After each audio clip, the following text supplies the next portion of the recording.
the only surviving member of the Frank family.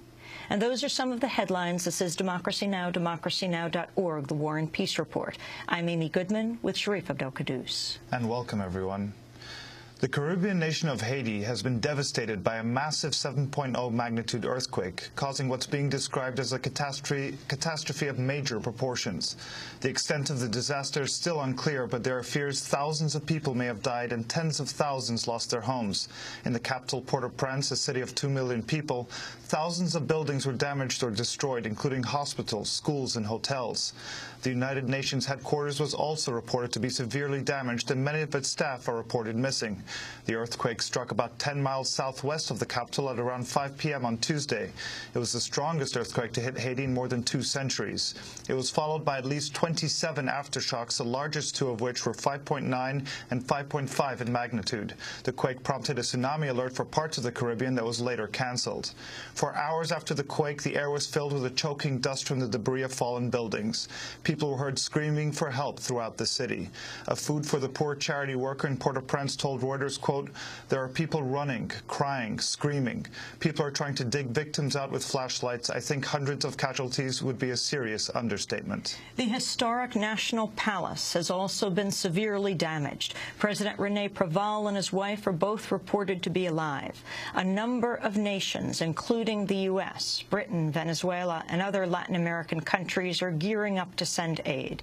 Haiti is the poorest country in the Western Hemisphere and has suffered a number of recent disasters, including 4 hurricanes and storms in 2008 that killed hundreds.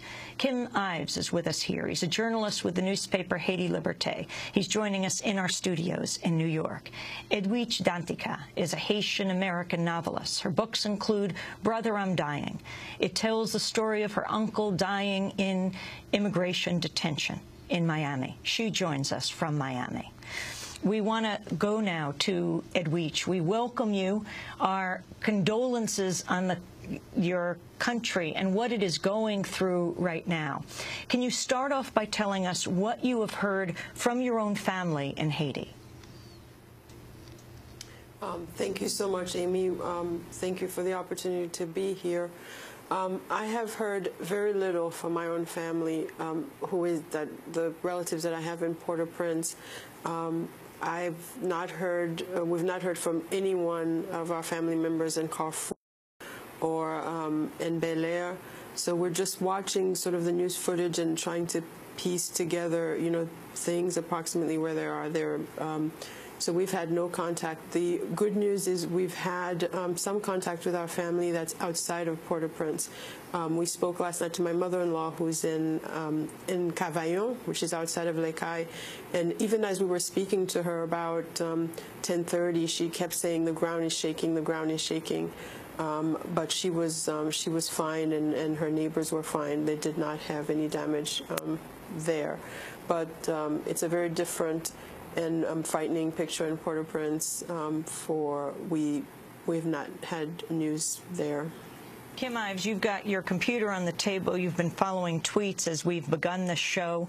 What are you learning about what's happening now in Port-au-Prince, which many are saying has been leveled? Yes, it's apocalyptic. This is definitely the greatest tragedy that has befallen a tragedy-beset country. It's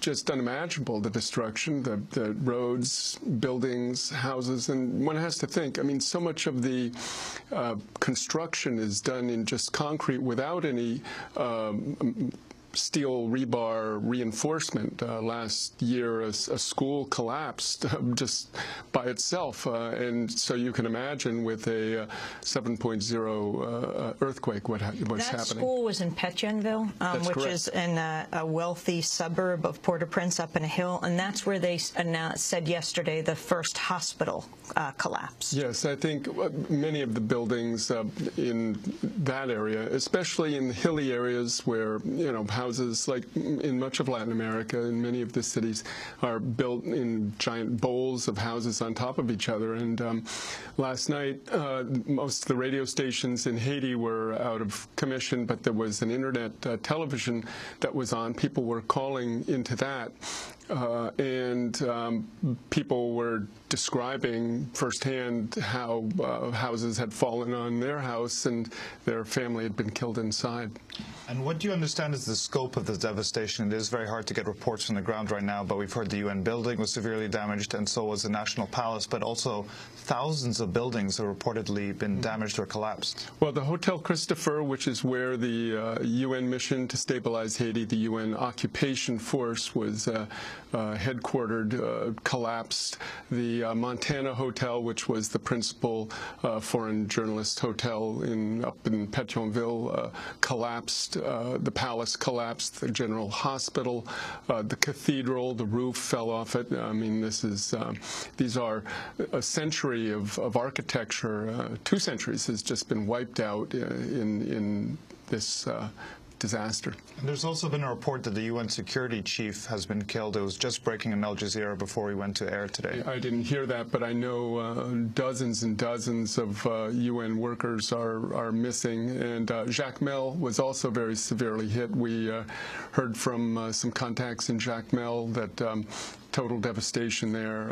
Again, that's just on the backside of the earthquake, which was right in the rim of mountains between Port-au-Prince and Jacmel. And describe for viewers and listeners what Port-au-Prince is like. This is a city of 2 million people.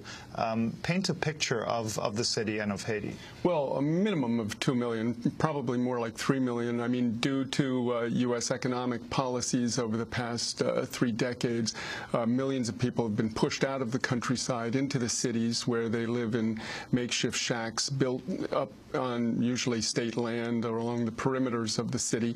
It is usually shacks, tinder, cinder blocks, tin, sometimes straw, and they very easily fall down in something like this.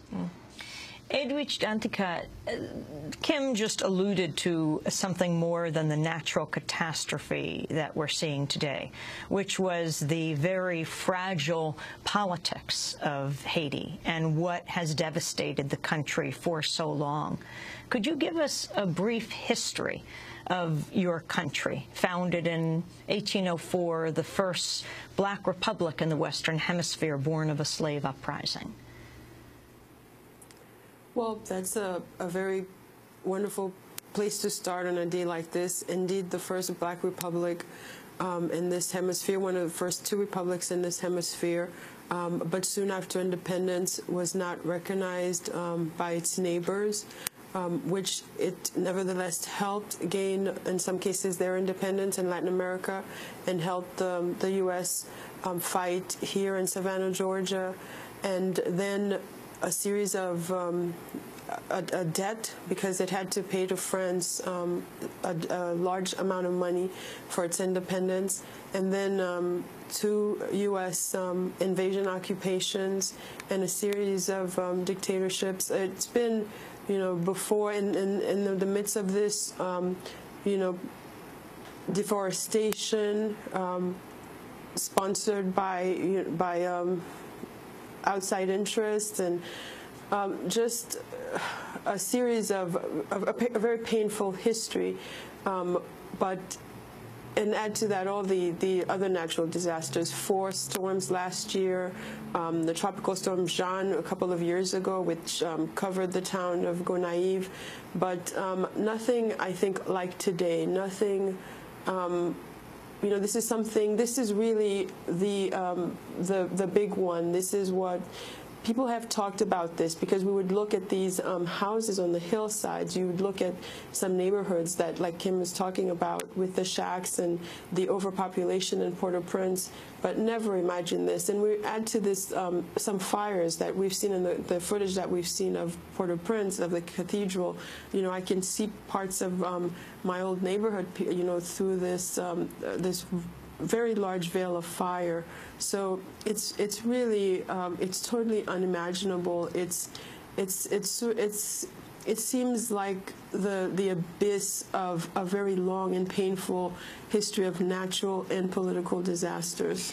Edwidge Danticat is our guest. We're going to come back to her after break. Haitian-American novelist, well known for her books. Brother, I'm Dying won the National Book Critics Circle Award. She wrote Crick Crack and Breath, Eyes, Memory, as well as other books. Kim Ives is a journalist with the newspaper Haiti Liberté, and he'll be reading us some of the tweets he has been getting.